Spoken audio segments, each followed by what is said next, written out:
ingin saya sampaikan bahwa beberapa hari yang lalu terjadi peristiwa di Kendal dan diberitakan oleh banyak media dengan versi mereka. Diberitakan oleh media dengan versi mereka. Nah, kami dari Front Pembela Islam sudah membentuk tim investigasi DPP FPI untuk melakukan investigasi agar bisa mengetahui apa yang sebenarnya terjadi. Itu yang pertama. Yang kedua, kita juga sudah minta Dewan Pimpinan Daerah Front Pembela Islam Provinsi Jawa Tengah untuk membuat kronologis lengkap. Yang mana kronologis itu dikirim ke DPP FPI juga mesti dikirim ke berbagai media. Nah, tapi tidak satupun media yang sudi untuk memuatnya. Nah, sebab kalau itu dimuat, kepentingan media, kepentingan pribadi media untuk memojokkan FPI itu menjadi tidak terwujud, saudara. Ini permainan media yang luar biasa. Tapi nggak apa-apa, walaupun tidak dimuat, yang penting mereka sudah laksanakan prosedur untuk membuat kronologis sebagai bentuk klarifikasi. Saya tidak akan cerita panjang lebar. Pandangan media sangat-sangat negatif sekali. Tapi yang menarik, barusan datang tamu kita, ini Kiai Haji Abdul Aziz. Beliau salah satu pimpinan Jamaah Tabligh yang ada di Jawa Tengah. Bukan dari FPI, Jamaah Tabligh. Nah, barusan beliau menyampaikan salam buat antum semua. Dan beliau minta maaf harus segera ke bandara airport karena pesawat beliau jam 9.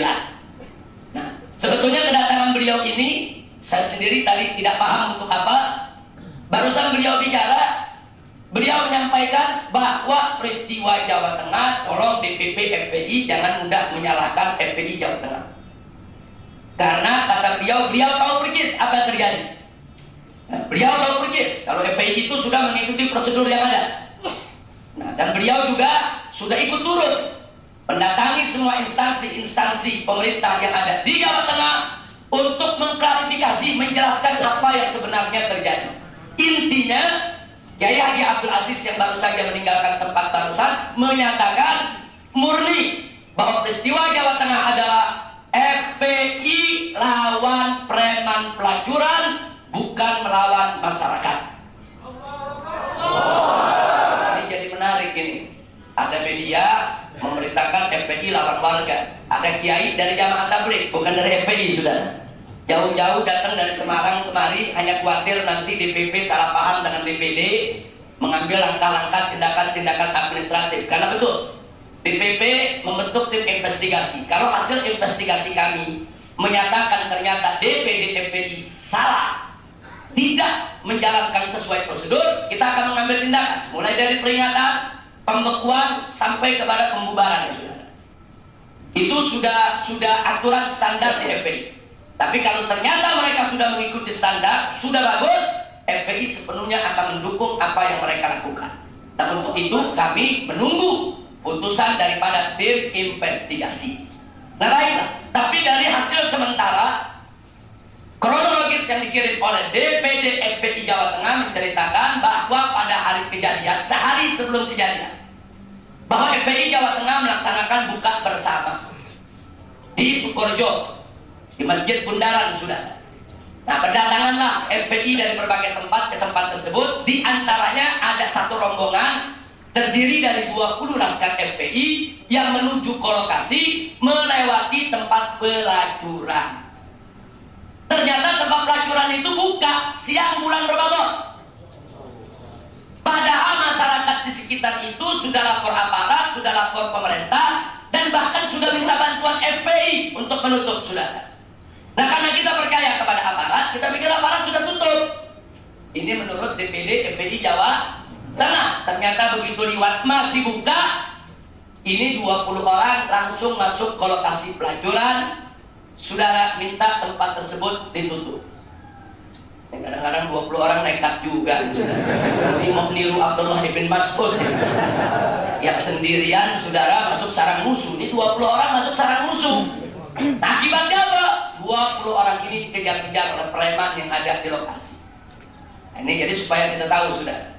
Nah, akhirnya 20 orang ini sebagian luka, menyelamatkan diri, ikut buka bersama, tapi besoknya datang lagi saudara. Kali ini datang dengan lebih besar lagi, 26 orang. Bukan 2000 orang, 26 orang. Tapi kali ini datang dengan Kapolres. Artinya melapor ke Kapolres minta ditutup, Kapolres juga turun di lapangan. Minta ditutup.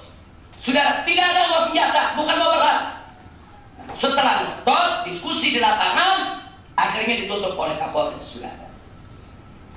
Selesai ditutup, 26 orang ini balik. Ternyata baru balik beberapa ratus meter, mereka sudah dikepung oleh ratusan preman dengan berbagai macam senjata tajam. Salah satu mobil sewaan. Supirnya panik, karena bukan laskar FPI, orang lain. Panik, tancap gas. 7 orang ditubruk sudah. Nah, akhirnya 7 luka, bawa ke rumah sakit, yang 1 meninggal dunia. Preman pun langsung memprovokasi masyarakat bahwa FPI membunuh warga. Nah, ini yang terjadi. Nah, akhirnya mobil-mobil FPI dihancurkan, dirusak, 26 orang melakukan perlawanan, mereka luka, tapi mereka berhasil menyelamatkan diri ke masjid terdekat, bertahan, sampai akhirnya mereka dievakuasi oleh polisi, dan kemudian mereka ditahan sementara oleh polisi, diperiksa sepanjang malam. Akhirnya yang 23 orang dilepas, karena tidak ada kesalahan apapun. Yang 3 orang ditahan, yang 1 yang ditahan itu, ya supir yang nabrak. Jadi pasalnya bukan pasal perang, pasal kecelakaan lalu lintas. Yang 2 lagi ditahan karena kedapatan membawa senjata, walaupun kecil namanya tetap senjata, saudara, senjata tajam. Nah, padahal FPI kemana-mana memang sudah tidak diizinkan untuk membawa senjata, tapi karena yang 2 ini kedapatan bawa, yang kedua ditahan. Jadi mereka bertiga masih ditahan sampai saat ini, yang lain sudah pulang. Nah, sebetulnya peristiwanya hanya sebatas itu, tapi sekarang kita lihat di televisi, FPI lawan warga, warga ngamuk, bakar mobil FPI, menghantam 26 laskar FPI, FPI dibenci oleh masyarakat. Tidak satu pun televisi menayangkan bagaimana ratusan preman membawa senjata tajam. Ada?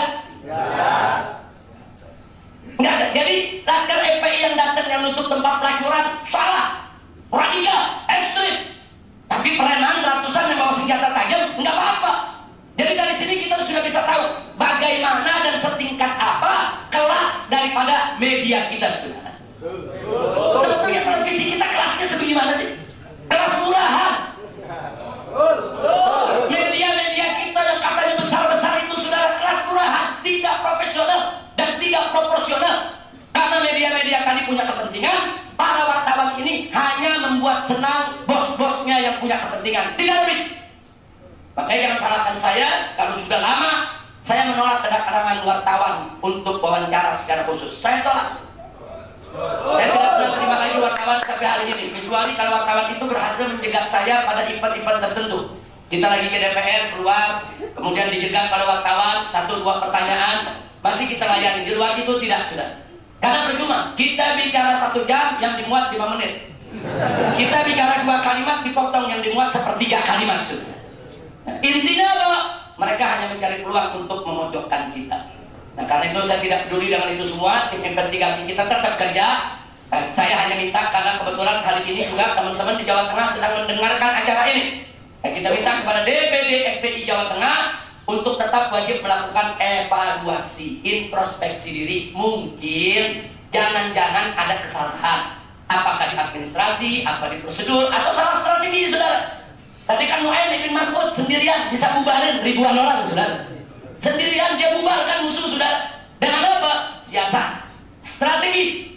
Nah, kadang-kadang itu juga mesti lihat evaluasi supaya ke depan tidak terulang lagi, saudara. Pada 26 orang masuk ke lokasi pelacuran, di sana ada ratusan, hampir 1000 preman yang nyari nafkahnya dari tempat pelacuran. Ini sama juga masuk ke sarang di mana mereka akan punya resiko dibunuh.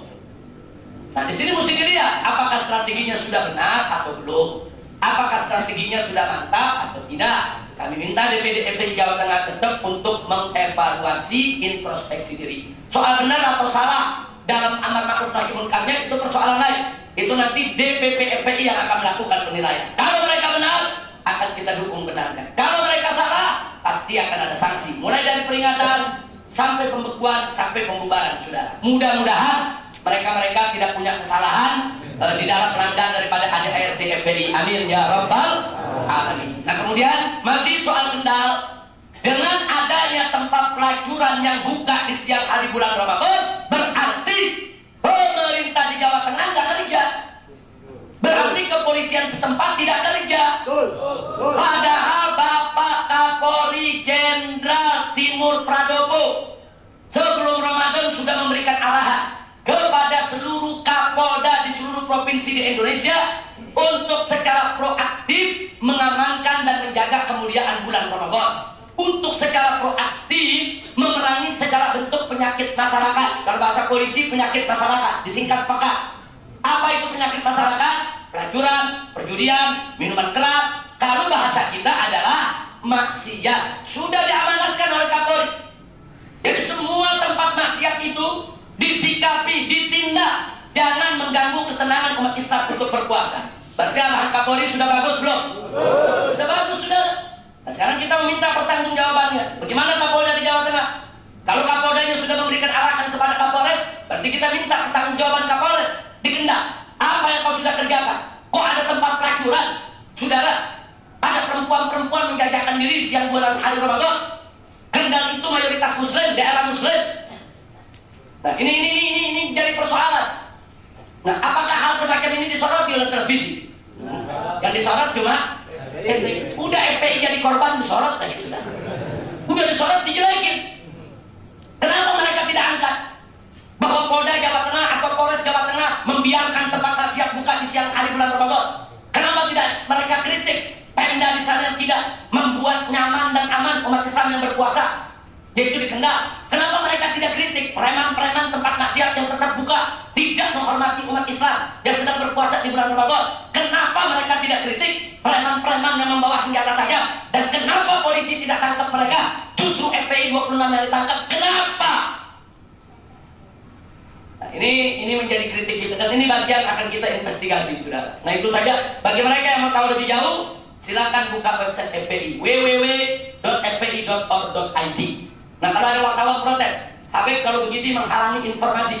Kalau nggak mau diwawancarai, berarti Habib ini menyembunyikan informasi dari wartawan. Saya tidak pernah menyembunyikan informasi. Anda mau informasi, buka website FPI, selesai.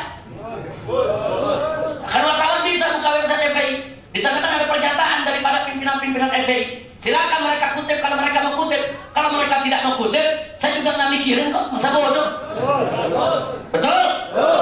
Jadi kita jangan bergantunglah kepada wartawan-wartawan yang suka memusuhi umat Islam, sudah.